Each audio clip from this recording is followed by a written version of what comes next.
Assalamualaikum warahmatullahi wabarakatuh.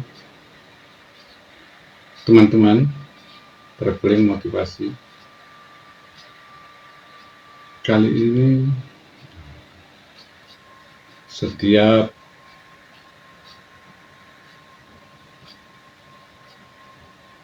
pelaksanaan atau setiap melakukan pengobatan kepada setiap pasien-pasien saya. Dan kali ini saya sedang melakukan pengobatan kepada salah satu pasien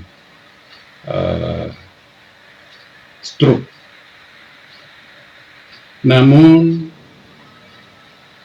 keadaan pasien saya ini sudah semakin membaik, jalan sudah normal, sudah seperti biasa. Yang awalnya tidak bisa berjalan, namun saat ini pasien saya ini sudah bisa berjalan dengan normal, sudah bisa berkendara, membawa motor sendiri, bisa membantu istrinya untuk belanja di pasar dan lain-lain. Namun yang masih minus atau yang masih kurang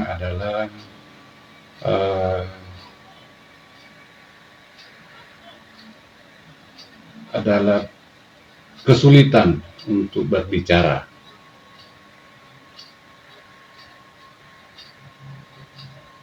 Dan masih dalam proses terapi, namun semakin membaik, sudah bisa diajak berkomunikasi, sudah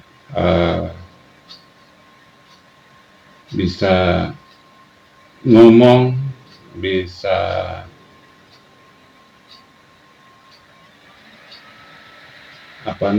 berkomunikasi dengan kita dengan baik. Namun memang motoriknya masih sangat lambat. Kadang-kadang jika dia ingin mengatakan sesuatu, dia harus berpikir cukup lama baru dia bisa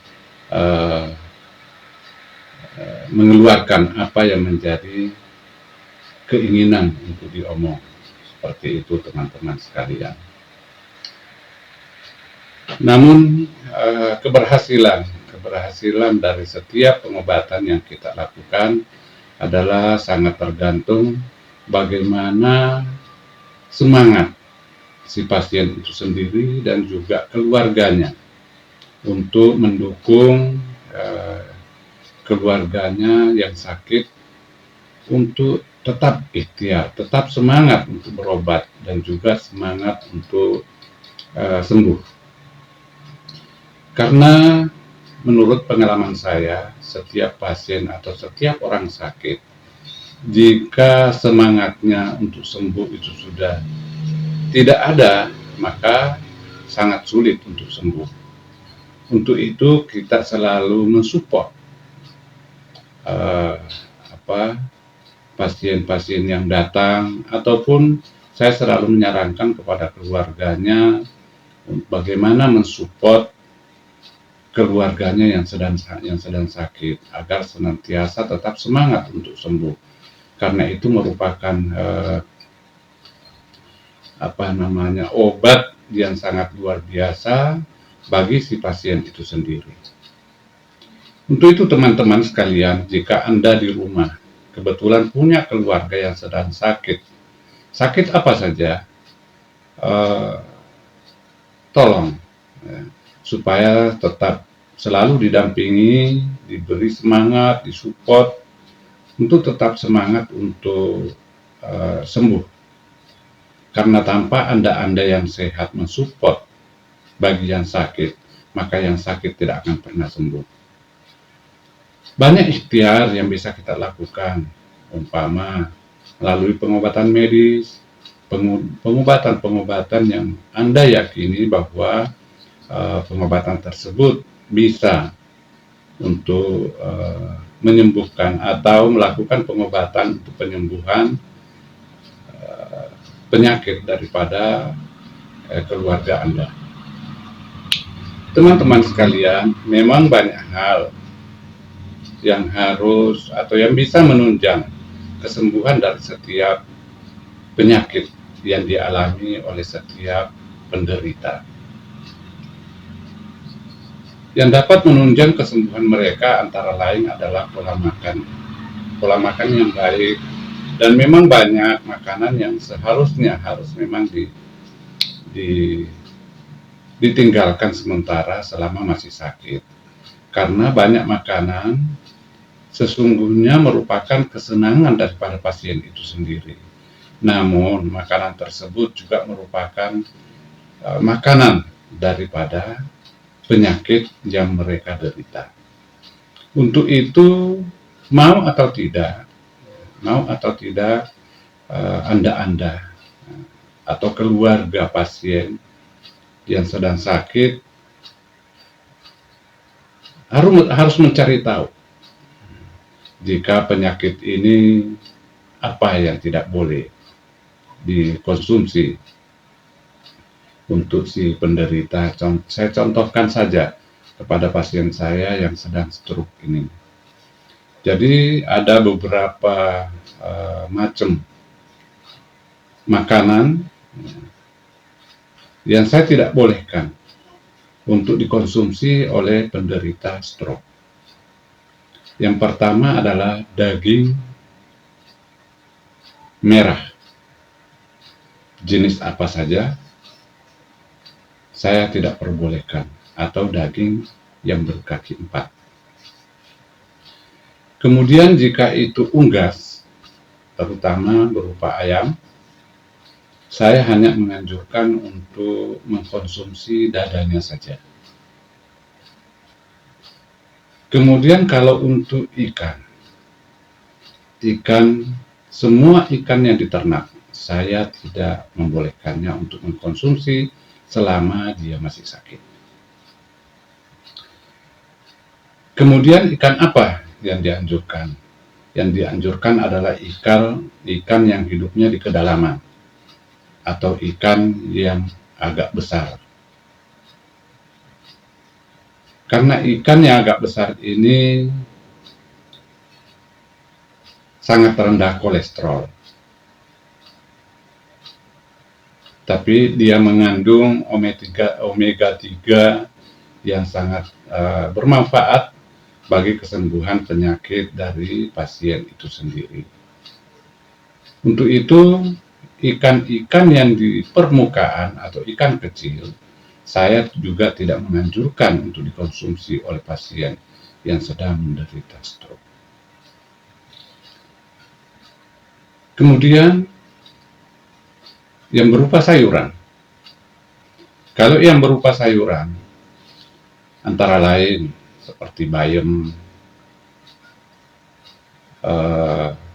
kangkung, kubis atau kol,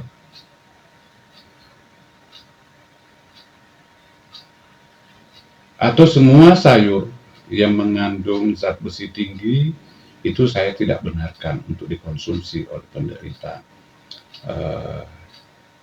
stroke. Dan sayur yang paling saya anjurkan untuk penderita stroke atau hampir semua pasien saya anjurkan dan wajib dikonsumsi adalah daun kelor. Kemudian yang kedua, daun katuk. Yang ketiga, daun kacang panjang. Ini merupakan sayur yang wajib dikonsumsi untuk setiap pasien yang saya tangani. Dan syukur alhamdulillah, dengan pengalaman demi pengalaman saya menangani berbagai macam penyakit, dan saya melihat keistimewaan dari 3 macam sayur ini dalam proses atau membantu proses penyembuhan setiap pasien saya. Kenapa demikian? Karena memang di 3 sayur ini mengandung mineral tinggi yang memang sangat dibutuhkan oleh setiap pasien, setiap penderita penyakit apa saja. Teman-teman sekalian, dimanapun Anda berada, perlu Anda memahami keadaan keluarga Anda yang sedang sakit. Pahami ciri-ciri penyakitnya, apa-apa yang menjadi bawaan dari penyakit itu sendiri, agar Anda tidak emosi jika berhadapan dengan dia, jika dia menginginkan sesuatu yang Anda merasa bahwa itu tidak tidak boleh. Karena kadang-kadang ada seorang pasien susah diberitahu. Jika diberitahu malah dia jadi marah. Untuk itu keluarga dekat dari pasien yang seperti ini harus bisa memahami bahwa emosi daripada si penderita tadi, apakah itu merupakan bawaan dari penyakitnya, ataukah memang dia memang pemarah. Nah, itu. Karena banyak penyakit yang bisa menyebabkan orang itu mudah marah, mudah emosi, tapi itu merupakan bawaan dari penyakitnya. Contoh ada seperti orang yang stroke, itu jika tekanan darahnya tinggi, itu bisa saja menjadi orang yang pemarah. Tapi itu bukan hal yang disengaja bagi dia, tapi sesuatu yang memang dari dalam mendorong dia atau membuat dia gampang emosi. Untuk itu keluarga harus benar-benar bisa mendampinginya, bisa menyayanginya, karena dengan Anda menyayangi, memberi semangat, mensupport kepada dia, maka dia akan cepat sembuh. Proses untuk kesembuhannya karena dia punya semangat untuk itu, dia merasa disayangi oleh keluarganya, akhirnya dia semangat untuk sembuh. Dan yang tidak kalah pentingnya adalah ikhtiar. Ikhtiar kita sebagai terutama orang Islam, kita harus ikhtiar bagaimana caranya supaya saudara-saudara kita yang sedang sakit bisa sembuh. Karena Allah akan mencabut penyakit seseorang apabila seseorang tersebut memang telah melakukan ikhtiar secara maksimal untuk kesembuhan penyakit yang diderita oleh keluarganya atau yang diderita oleh si penderita itu sendiri. Teman-teman sekalian, banyak hal yang bisa kita lakukan. Banyak hal yang bisa kita lakukan untuk membantu proses kesembuhan daripada saudara-saudara kita. Ada beberapa pengalaman yang saya dapatkan dari banyaknya pasien yang saya pernah tangani. Jadi ada yang mudah sembuh, ada hanya melakukan beberapa kali terapi udah sembuh, ada juga baru sekali terapi sembuh, ada juga yang berulang kali terapi tapi tidak sembuh-sembuh. Kenapa demikian? Yang pertama adalah di saat seseorang datang ke tempat saya dan begitu diterapi, selesai terapi dia sembuh. Karena memang sudah maksimal ikhtiarnya di saat datang ke tempat saya, makanya dia sembuh. Bukan karena saya, tapi itu karena Allah. Kemudian ada lagi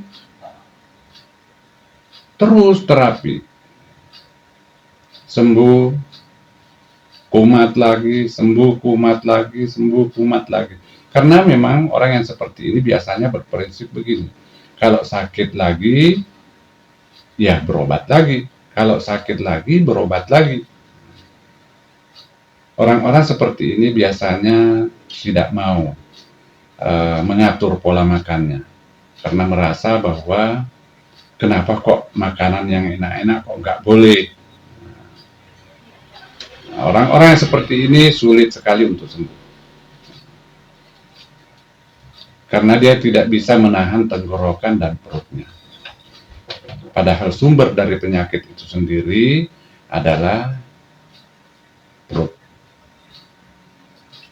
nafsu untuk makan atau mengkonsumsi sesuatu yang enak-enak. Ini yang membuat seseorang sulit untuk sembuh. Tapi 90% pasien yang saya tangani dan nurut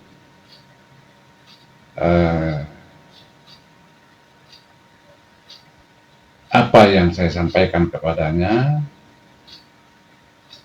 sesuai dengan resep pola makan yang saya berikan kepada mereka, itu diikuti dengan baik, maka proses kesembuhannya akan cepat. Karena resep yang saya berikan untuknya, untuk setiap pasien saya, adalah resep yang dibutuhkan. Yang pertama adalah untuk membangkitkan makanan-makanan yang bisa membantu memproduksi antibodi agar dia tetap sehat. Terus kemudian yang perlu dihindari adalah makanan-makanan yang bisa memicu penyakitnya bertambah parah, atau makanan-makanan yang si penderitanya juga suka, tapi di balik itu penyakitnya juga suka dengan makanan tersebut. Untuk itulah saya membatasi mereka, saya mengatur, saya memberikan resep pengaturan pola makan kepada setiap pasien. Dan apabila mereka mengikutinya, maka mereka akan cepat sembuh. Dan bila tidak mengikutinya, karena sulit untuk mengatur pola makannya, sulit untuk menahan tidak makan enak, maka orang itu sulit untuk sembuh. Teman-teman sekalian, mungkin tidak banyak yang bisa sampaikan, nanti di lain waktu saya akan menambah penyampaian saya tentang bagaimana caranya agar kita bisa tetap sehat, atau mungkin kalau sakit bisa cepat sembuh dengan mengatur pola makan, menahan nafsu untuk makan yang enak-enak atau yang gurih-gurih, dan berhenti makan sebelum perutnya bengkak atau kekenyangan. Bila ingin sehat, yang pertama, atur pola hidup, atur pola pikir, dan atur pola makan. Dan yang terakhir, jangan marah. Terima kasih Anda telah menonton video saya. Dan jika Anda senang, silakan subscribe, like, dan komen. Terima kasih. Wassalamualaikum warahmatullahi wabarakatuh.